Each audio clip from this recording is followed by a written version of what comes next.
this time. I would like to now introduce our host, Ms. Robin Davidson. Ms. Davidson, you may begin. Thank you, Dexter. Welcome, Commission officers, to the IHS Commission Corps All Hands Call for July 7th.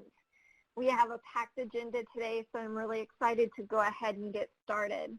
We'll be going over some of the Commission Corps updates. We'll be talking about the new category benchmarks that were published, and a very exciting and kind of personal topic for me is Writing for Impact and what it does. And I have a special guest, Commander Chris Cordes, who is the IHS National Awards Board Chair, that will be joining me in discussion of Writing for Impact for officers. And then lastly, if there are any questions that were submitted, we will definitely address those submitted questions. Go ahead and go next slide. So we'll go over to the Commission Corps updates. Next slide.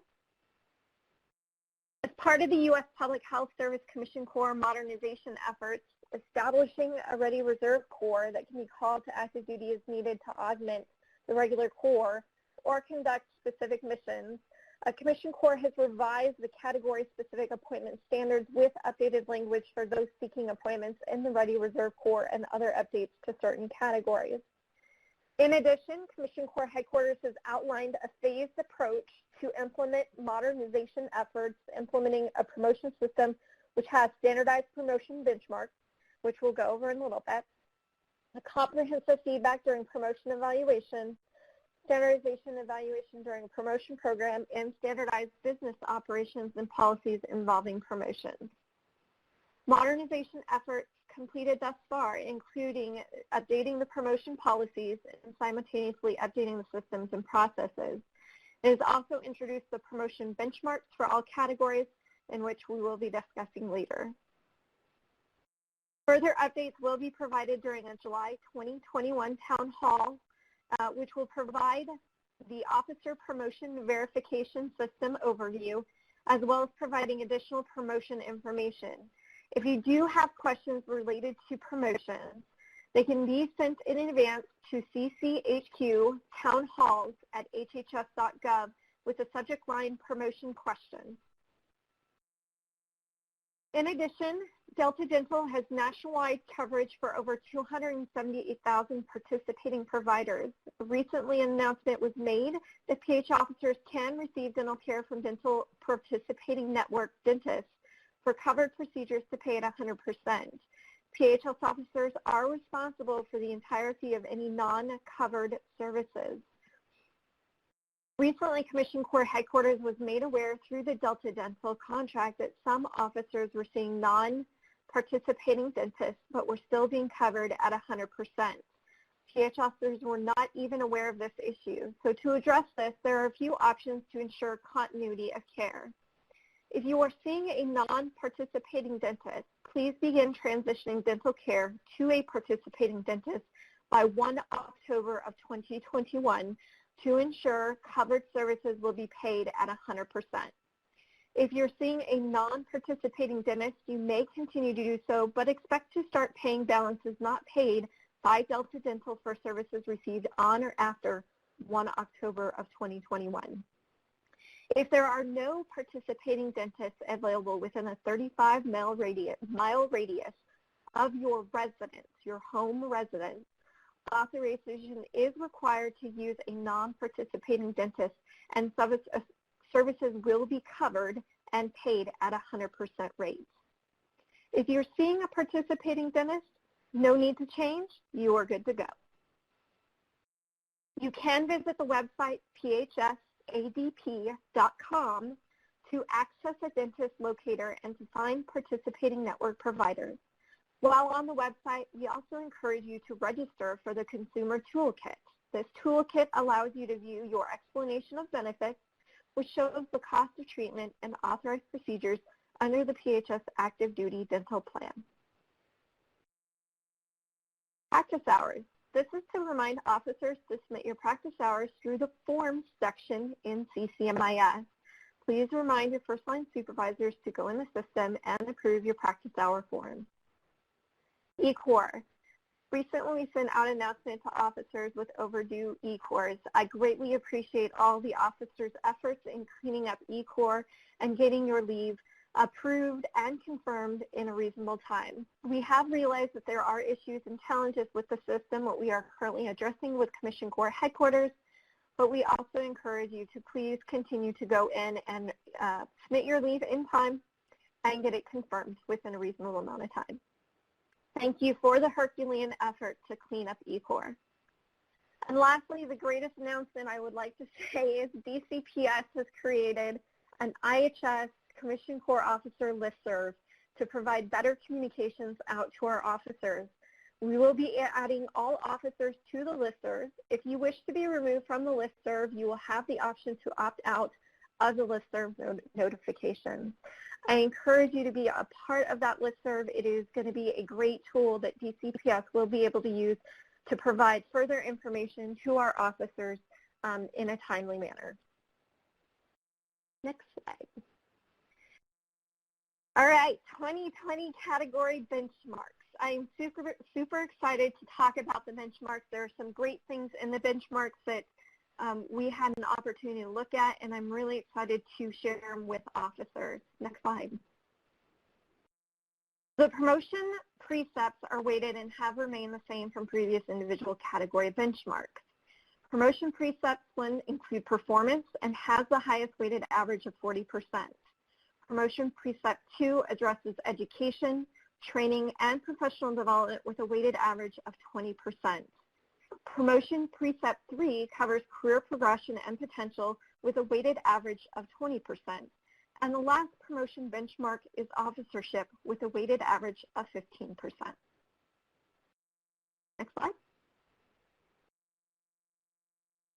In determining an officer's eligibility for promotion, an officer who is marked as not qualified for any month beginning on 1 September of the year preceding the promotion year and up to and including 1 January of the promotion year is not eligible for consideration for promotion by the Annual Temporary Promotion Board, or ATB, or the Annual Permanent Promotion Board, or APPB.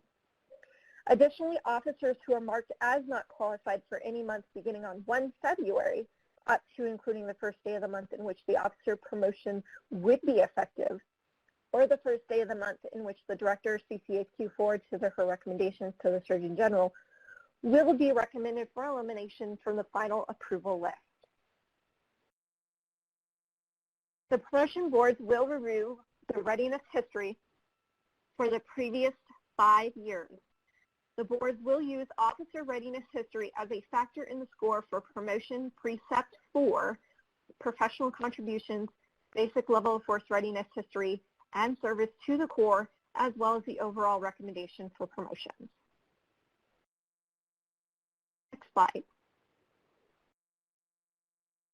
So factor 1, performance. What does it cover?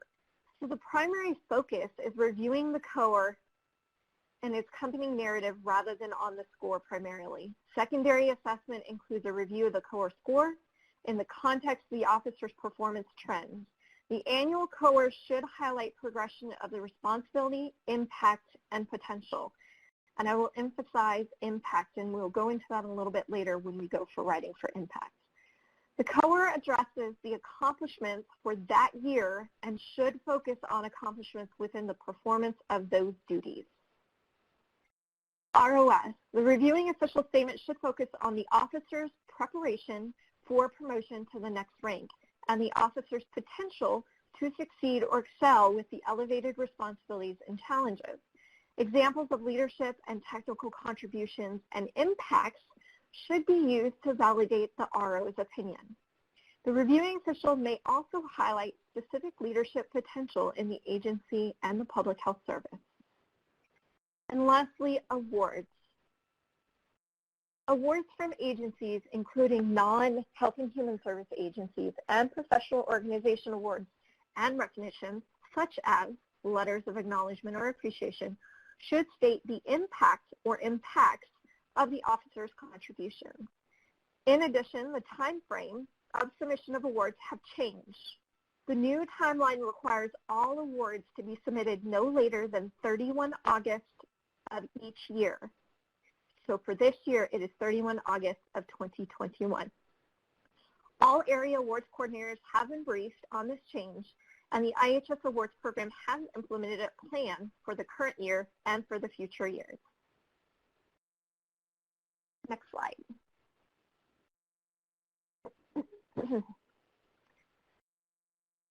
Factor 2, covering education, training, and professional development. Credentials is identifying officers' knowledge, expertise, practice, and value to the core. Your licensure is your current unrestricted active license as applicable. Continuing education covers maintaining continuing education at a level necessary to maintain licensure or competency in your professional field. And lastly, the public health training and experience is evidence of participation in leadership, executive leadership, and or public health training that enhances the value of officers to the core. Factor 3, career progression and potential. I'm really excited to announce, especially for our officers in IHS, Factor 3 has a huge impact on us attached to the Indian Health Service. Submission priorities has now a 4-bucket criteria system. Bucket 1 indicates you have one or more permanent duty assignments in organizations that primarily serve underserved and vulnerable populations. For example, IHS, BOP, and ICE. Bucket 2 for an officer is one or more permanent duty assignments in organizations that provide direct clinical care. For example, IHS, BOP, ICE, NIH Clinical Centers, DOD, and the U.S. Coast Guard. Bucket 3 serves as in a difficult to retain discipline.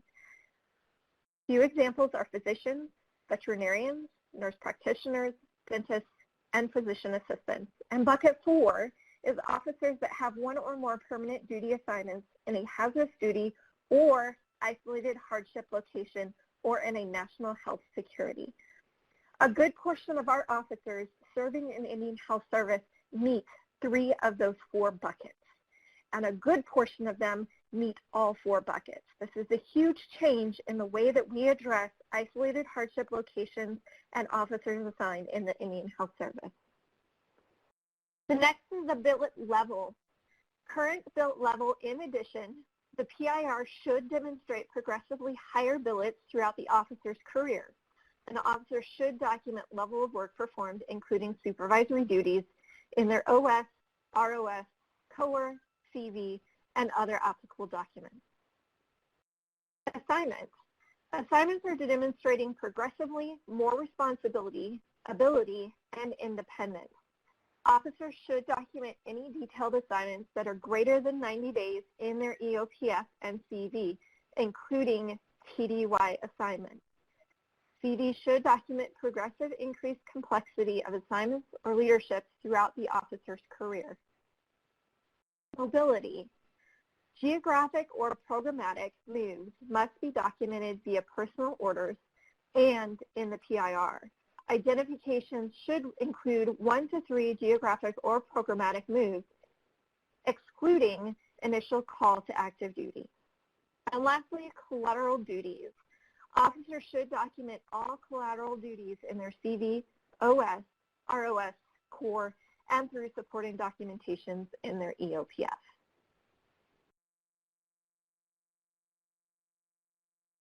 Factor 4, profession, contributions, and officership. Honor integrity displays by an officer completing mandatory PHS training, meets professional obligations, maintains good standing without disciplinary or adverse actions, CC managed deployments, and this does not include interagency deployments, are a few of the honor integrity category.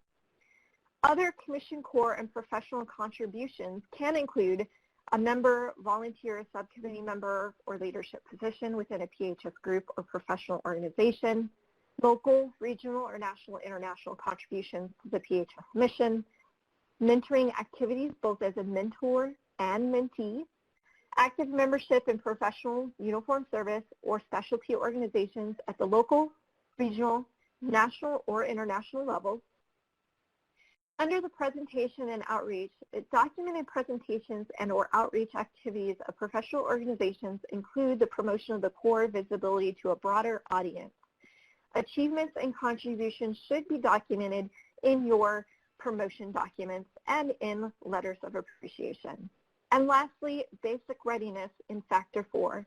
The promotion boards will review the readiness history for the previous 5 years, and the boards will use officers' readiness history as a factor in the score for promotion preset 4, as well as the overall recommendation for promotion. Thank you for joining and going over the promotion benchmarks. Again, really excited that we are standardizing it across the board. And if you do have any questions, please feel free to reach out to your regional liaisons regarding the promotion benchmarks. Next, I would like to introduce Commander Chris Cordes, again, the IHS Awards Board Chair, along with myself, not only as the Deputy Director, but also as the IHS Awards Board Coordinator. One of the big things that we would like to talk about and address is writing for impact, not only for awards, but also for promotion documents. It is critically important for our officers to start to include a more approach of writing for impact. Go ahead, next slide. We'll be going over 3 main areas. First is the writing style. Writing is as important as the science showcased in a research paper of the notes that include our patients' records, documenting the specifics and symptoms and diagnosis. If we can do it in our documents, then we need to do it as officers. If you cannot write a clear or compelling narrative, it's not going to have a great impact. And so as Steve Jobs puts it, to put a dent in the universe, we need to make sure that the great things that our officers are doing are captured as those great things. And that way we can convey not only to the promotion boards, but to everybody outside of IHS how well our officers are doing and the outstanding contributions that we are putting forth to not only our patients, but to each other. We'll be going over an effective bullet, what it looks like, and then lastly, we'll go over the application. Okay, next slide. Commander Cordes. Yes, ma'am. So why is the writing style so important? It's important because that's how we, 1, get promoted, and 2, get recognized, or if you want to flip those around. The writing style makes a huge difference on whether or not you get your recognition, and your recognition then can turn into a promotion. It's the way that we communicate with each other. It's the way we put, as an officer, our best foot forward to show that we are deserving of the next step or the award that we're applying for. So really, it's important because that's the way we get our promotions, and that's the way we move up in rank and also in responsibility. Slide. So go ahead, sir. I was going to say, so who needs to know how to use this writing style? It's pretty much everyone who's involved within the process. So not only is it commissioned officers, but also making sure you review that with your supervisors and anyone who is involved in the process of your promotion or awards. So making sure that the style is uniform and that the writing style not only is important or the impact for your promotion and your awards, but also that it's uniform across the board so we can have a common writing style to use when we are comparing or evaluating awards and promotion packets. Absolutely. The writing style formatting techniques, 2 formatting techniques that you'll learn: clear, concise, and find the bottom line. Captain Matungwa always told me, bottom line up front. What do you want them to know? First and foremost, what is the most important thing that you want to say? That's what you want to write about. And many people may have come from the military background of BLUF, the acronym bottom line up front. I cannot reinforce how important that is is what is your most impactful or bottom line that you are trying to reach with what you are writing. Correct. And I think in this environment with the recent promotions for temporary that came out, not only percentages, but we have to make sure that our officers are being that clear and concise writing technique, so that people who are looking at our promotion documents, and including board members for awards, that we understand exactly what you're asking. What are you trying to tell? What story do you want people to know about what you've accomplished? Correct. And that also, by knowing what you want to accomplish, helps you also then complete the rest of the narrative to help support what you're trying to, the main idea or the bottom line that you are trying to get across, helps you draft the rest of the write-up. Next slide. So just a few punctuations and grammars. Bullets don't have periods. One big thing I will say is use exclamation marks sparingly. Same with bolding. I've looked over quite a few promotion documents over the last probably 4 days. And one of the big things I will say, there's a lot of bolding. Now, I'm not to say that don't bold what you want board members or awards to highlight, but don't make an entire sentence or an entire bullet bolded. The other thing for awards, there's nothing saying you can't use double dashes, ellipses, and semicolons. Break it apart. Because you are limited on space, both for promotion documents and for awards, let's make sure that we're putting what we really want in our promotion documents, most importantly, what we want to capture. And then the last two is avoid articles, conjunctions, and pronouns, and lastly, avoid negative words. I will say it is in the interpretation of the person who's reading it, and if they probably see it as a negative word, replace it. Make it so that it's a positive. I will also then continue on with writing tips, is that you want to make sure that you use active voice and that you're hard-hitting facts. A lot of just using active voice will present your facts in a much more straightforward way. Make sure that your subject-verb agreement is going on and that you're making sure that that you're using things in a present or past tense that is being used, and using that active voice. That will help to use your hard-hitting facts and make them stand out a little bit more. You also want to make sure that you're using common terms if you know that it's uniformly accepted, that we can understand it, but don't be afraid to spell out if you need to. If you don't think that the award board might know what that might be, you don't have to go into extensive detail, but making sure that we know a little bit of background on a term that we may not be familiar with. So try to use common terms, but if you don't, or if you need to use an uncommon term, make sure you can spell it out a little bit more. And the big thing is, this is one thing I can highly recommend, is just doing the little things sometimes, and that's proofreading or proofing for grammar. Having somebody else read it for you and looking over the grammar and the impact. Does it make sense to them? Does it make sense? Is there any outline situations? Does it flow well? And also not only proofreading, but maybe proof saying it and making sure that you read it out loud so that way you can actually hear like what you're saying or what you've written down, because the amount of grammatical errors and things that can be caught just by proofreading, and the things that can be caught and used to help with impact, particularly using that active voice when you proofread, should come through quite well, and it's a simple, easy thing that you can do. Next slide. So there are 3 parts: action, results, and impact. And I will tell you, the number one thing I will say, and out of all 3 of those, the most important thing is the impact. How did it contribute? Statistical data, quantify. How does the reader know what each action and result was important? And why is it important to them? Why is it important to you as officers? If it's important to put on a piece of paper, then let's make sure that we convey that importance of the impact of what you've done. And how did the impact of the overall mission or bigger picture?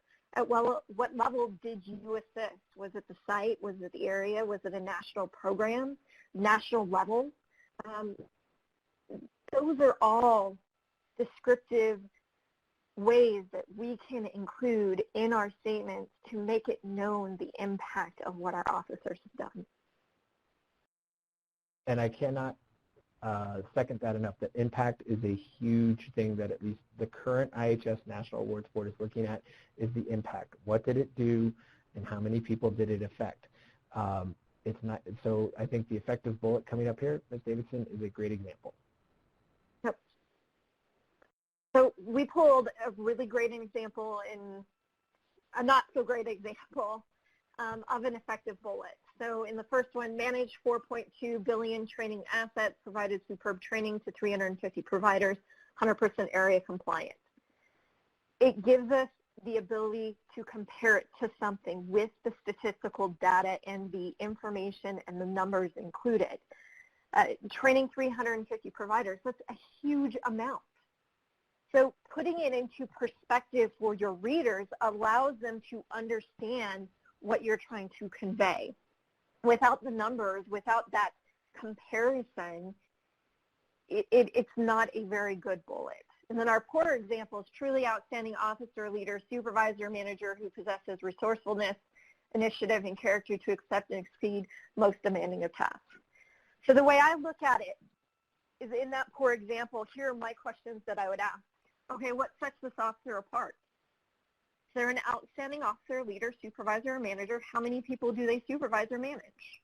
Is it multiple sections? How many people do they supervise? Is it 5 people or is it 400? Resourcefulness, what did they do? Did they obtain a new training program that reduces 2 hours of wait time for our patients?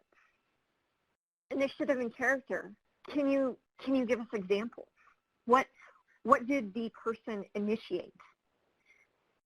A new way, a new form, a new way of conducting business, a new way of returning phone calls for our patients on rescheduling. There's so much information you can include that can provide a bigger and broader picture that puts a little bit of oomph behind it. Yes.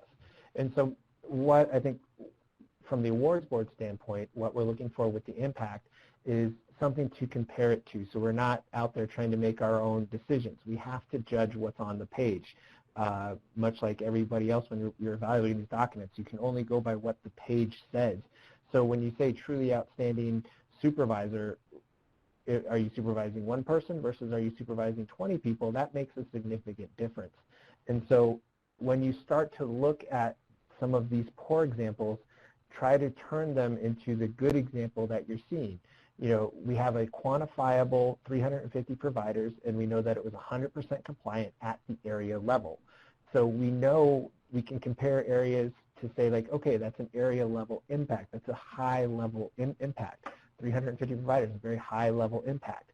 Now, manage $4.2 billion worth of training assets, that's a very high level, you know, assuming that we can provide that into a reference, i.e. the area, that's a very high level amount of money that is going in there. So if you can look at the good versus the poor example, you can kind of change the poor example in this one to ask the questions to make it a good example. So like Commander Davidson was saying, the initiative and character. So did they develop a new process? If that process was developed, how long did it take them to develop it? And then who does it impact? Does it impact just 1 or 2 people at a service unit? Or does it impact the area? If you shared it with another service unit, is that service unit using it? And if so, how many people are using it?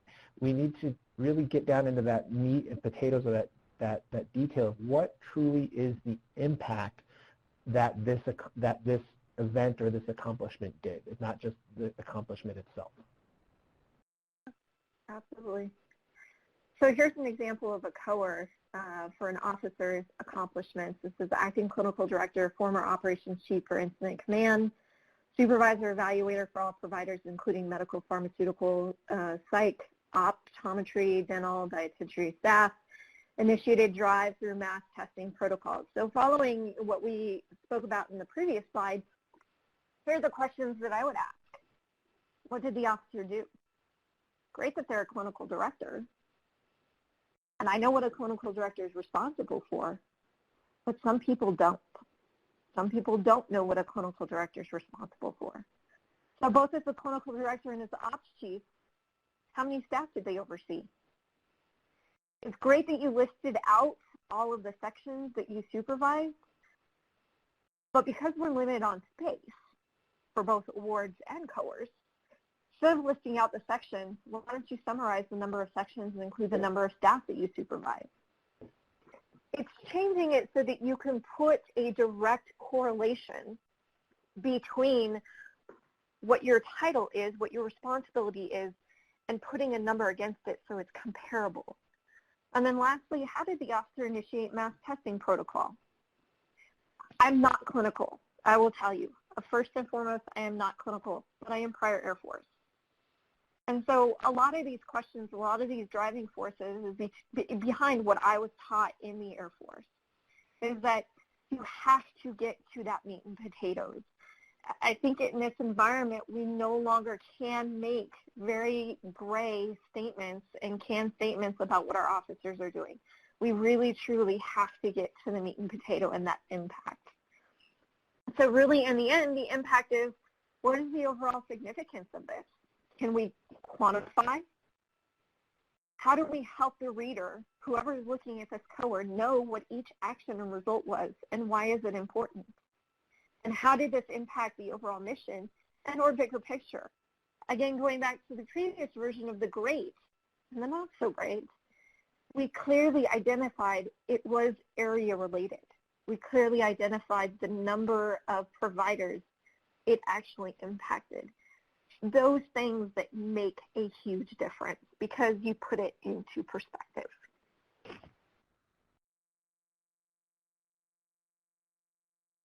The application of writing for impact, so many documents, your OS, ROSs, and we really are going to try and touch with our ROSs across the board in IHS to give them the opportunity to learn the writing for impact also. COERs, in your accomplishments sections that you are responsible for as an officer, clearly identify what those accomplishments and impacts are. Awards, as Commander Cordes said, you know, the board, the most important thing is the impact. How did you affect change? Next slide. The OS has 3 specific questions that need to be addressed for officers. The support of core activities, your commitment to the visibility as an officer, and your vision and expectation of a career in the Corps or the Corps mission. I will tell you, I highly recommend, do not include a statement that you wear your uniform every day. As an officer, you are already responsible to do that. So you don't need to put it on your officer statement. But what you do want to do is clearly identify those impacts and accomplishments that you have done over your career for the Corps. Not for IHS, but for the Corps. What have you been involved in? PACs, committees, mentors, mentee, college career fairs. There's so many things that you can put on an OS that shows you as a Corps officer and the fantastic things you are doing as a Corps officer.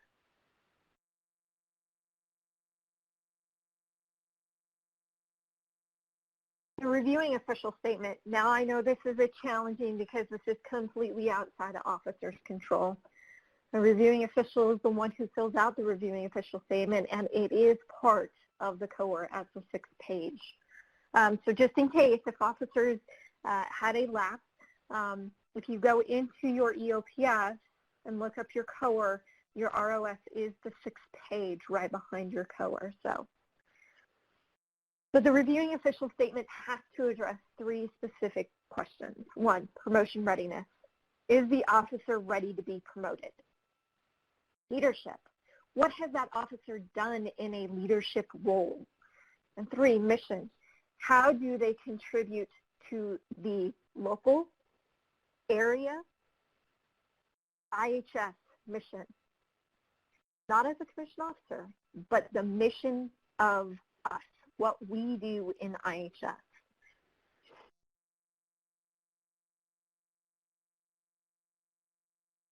And lastly, our COER. I will tell you, because the promotion percentage is 40% of a promotion score, this has got to be the most important document. 3 main sections officers are responsible for is your duty description. Again, applying writing for impact to that is how many people do you supervise? Not necessarily sections. Now you can say oversee 7 sections supervising 23 people. That puts it into perspective so people know ultimately what your scope of responsibility is. Your goals in the second. I would say most important is make it attainable, realistic, and within promotion benchmarks. As a lieutenant, you're not going to say obtain an 06 billet. Now, I'm not to say that there aren't some stellar officers and stellar lieutenants that aren't sending in 06 billets. There is. But make it realistic. And lastly, the most, I would say, foot stomp, the most important section for officers is your accomplishments for that year. And it's related to the elements in Section 3. Now, my suggestion, purely a suggestion, you don't have to take it, but you don't have to put the headers in there. Leadership, initiative and growth, communication skills, interpersonal skills, planning and organization, professional competencies, analysis, judgment, and decision-making, and overall effectiveness. That took up 3 lines to write all that out in this slide. That's going to take up 3 more lines in your accomplishments, truly when you need the space to provide clear and concise action, impact, and accomplishments that you are doing. Next slide. So the next slide deals with the awards. And so the big thing to keep in mind is that we all know about the new awards format that went into effect a year or so ago. The big thing is now it's all 1-page, single-spaced with normal margins. We do not sit there with the ruler and measure the margins, but we do notice that if it's expanded or not, we prefer normal margins, single-spaced, Times New Roman font, or an equivalent if it's not available. It just has to be easy to read. The awards boards, when we sit down to read a lot of these, have quite a few of them in front of us. And if it's in an easier to read font with, we don't have to worry about confusing or flipping letters, it works a lot better for us. So again, 12-point font with the standard 1-inch margins. For IHS, there's a standard opening and closing statement that's available. And then the awards section, the actual write-up. We recommend an opening statement, a bottom line or a bottom line up front, a synopsis of the award, accomplishment and impacts with a focus on the impact, the ability to compare or scale an award against another award to show where the impact happened, how much impact happened, so how many people did it impact, what level did it impact, was it a state, area, service unit, local level. Those are the type of things we're looking at. How many people, 10, 20, 100, thousands of people. Was it at a national level? Those are all the types of impact that we're looking for so we can be able to scale the award and compare it to other awards. Then finally, there's the closing statement where you can do a summary and then put in the statement of your, the standardized closing statement. Please write out all acronyms at least once, and then you can abbreviate after that. But that is a big red flag for us is when we see acronyms that are not written out and we can't go back and find them, we have to sometimes make up stuff, which we don't know what these acronyms mean. And so please at least write out so we know what they mean, and we can look them up. And another thing too is that these are awards for things that you have accomplished. They're in the past tense. So when you're writing things, you've done these before. You've done it. You're not going to do it. So that's what we are looking for, is that it's something that you have done. You might be continuing to do it, but we're looking at what impact you have already had or the impact going forward. Next slide. So justification criteria. Again, we're looking for that scope of impact. Local, regional, state, national impact. Was it a high level of achievement, a lower level of achievement? Did it show leadership, initiative? Was it something that you did on your own, or was it something that you were ordered to do? Was it something that was part of your job that you normally do, or was it above and beyond? That is a big thing that we look for. Is it something above and beyond the normal duties that you were given? Did you take the initiative to go above and beyond and show something outside of your normal process? And when you do something like that, you've got to make sure to tell us that. We can't assume that this is all above and beyond or this is all part of your job. There are certain jobs that are in the IHS that have different levels of responsibility. Obviously, the higher level of responsibility, the more impact you can have.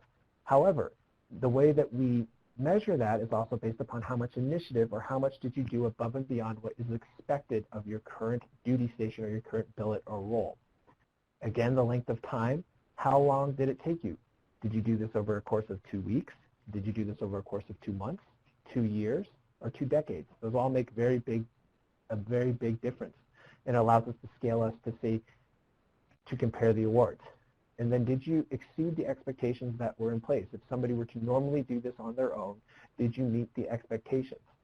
And another way that I can kind of put that into perspective is that 2 commendations do not make an MSM, nor do 2 OSMs make a DSM.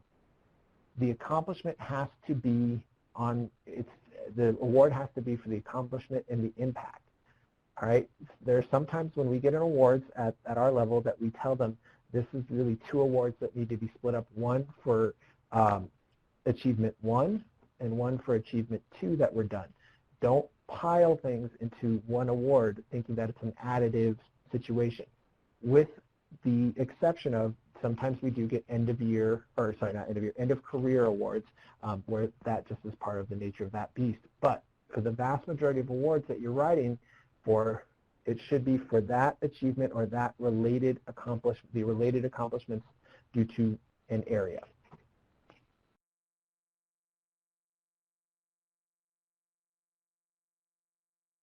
So we provided an example, and this is also on the DCPS website, and I'll show you the website in just a little bit. There's actually a couple examples that we do have in the guide that we provide to officers. So Meritorious Service Medal standard, it is the level of award, and then the officer's rank, first name, last name. Now, to cheat, and I will say to cheat, you can put it in the header, which will then give you a little bit more space in the one page because it doesn't count against moving the whole entire down. So you can put the Meritorious Service Medal and Lieutenant Commander Aurora Rose into the header, which gives you about 2 more lines in the actual body of the Word document. So standard opening statement. Meritorious Service Medal is awarded to Lieutenant Commander Aurora Rose for exceptional meritorious service. Now, every award has a standard opening sentence based on the level it is.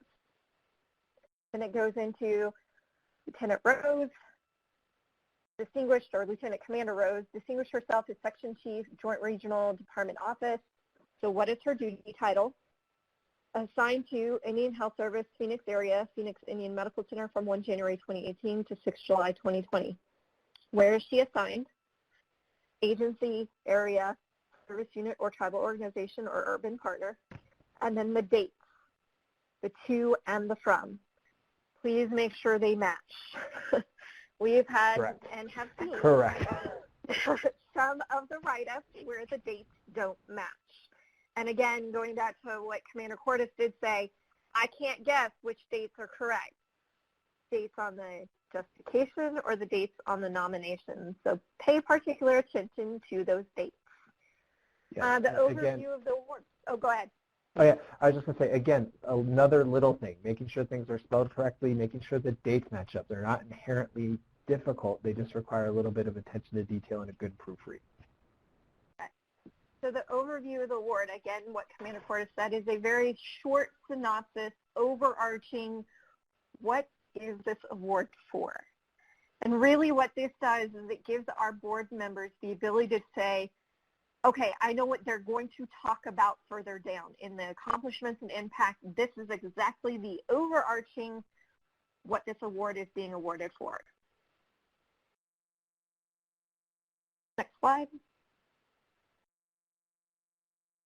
So there's several different ways that you can do your accomplishments and impacts. I have seen it in 2 different sections. I have seen accomplishment, semicolon, impact. I have seen accomplishment, 1 line, impact, the 2nd line. There is no right or wrong way on how you want to write those accomplishments and impacts.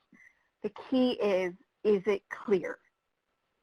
Can the board members, and if it's your promotion documents, can the board members read through it and understand exactly what you're talking about? Clearly identifying what your accomplishment is and when your impact is. And the that last, we can, that we can clearly identify it and also know how it fits into the overall impact of different items. So essentially, how does that compare to, does it impact area, regional, different levels? Does it impact 10, 20, 30, 100 people? You know, we want to make sure that we are able to compare the impact that it has so it meets the standard of the award. Yep, absolutely. So it all should tie back to that overarching paragraph above to say, here's what the overarching award is for. Here's all of the things that support that overarching award. Here's everything that I have done and the impact to whatever level of that accomplishment. And then lastly is the closing statement. It is a standard statement. The only difference is if it's a normal within time, a retirement, or posthumous. It slightly changes, but for the majority, this is the standard statement for a award being submitted. So kind of to summarize that a little bit is you're telling us what you did, you tell us what you did, and then you're going to tell us what you did, what you told us already. So kind of to paraphrase, I forget what famous author said that, but essentially you're telling us what you did, and then telling us again what you did. So showing us that impact, showing us that comparison moving forward. Next slide. So in addition, with the new award standards, they have very specific timelines that awards have to be submitted. Again, all awards under the new promotions have to be submitted by 31 August of each year. So the IHS Awards Board team has significantly modified how we review awards at the agency level. Just to put it in perspective, I pulled the statistics for awards up to this point for 2021, so we're about halfway through the year. We have had 569 awards approved through the IHS Awards Board. We've required 1 award to be combined from 2 awards to 1. We have disapproved 4 awards. We have downgraded 150 awards. We have 1 held for the next board. We have 16 for rewrites currently, 9 that were upgraded and 2 that were withdrawn. 752 awards submitted in 6 months. My hat's off to officers. My hat's off to everyone who has submitted awards for our officers, because this is an amazing feat. We are at the grand total, or pretty close to, what we ended in December of last year. So keep up the great work. I will forever remind officers, if they ever tell me about something they've done, my first question is, have you submitted an award? If the answer is no, submit an award. Too many times has our officers gone astray and done the amazing work that we do day in, day out, especially in this past year and a half with COVID-19. Our officers deserve to be recognized for the accomplishments that they have done.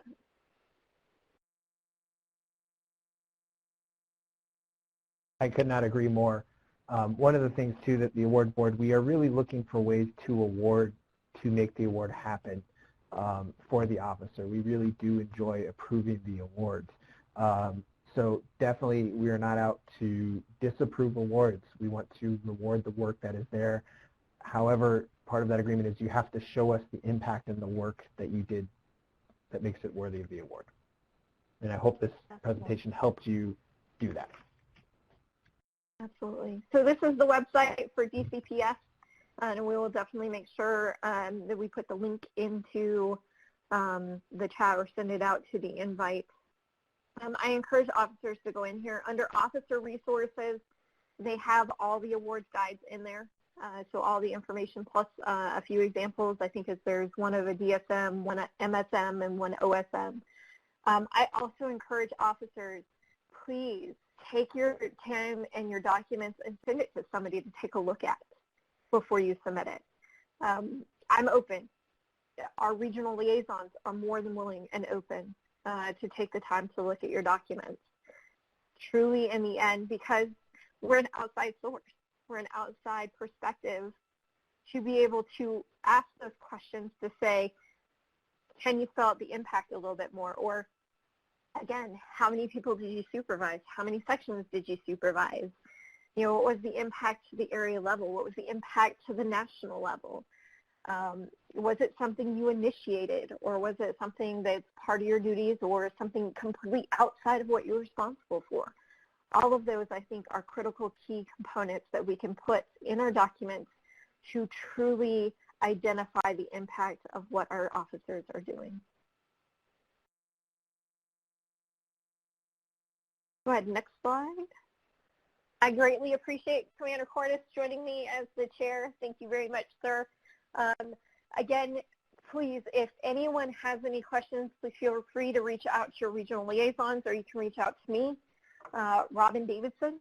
And thank you for joining. Our next IHS Corps Officers All Hands call will be on September 2021 at 3:30 p.m. We will definitely make sure we send out the invite.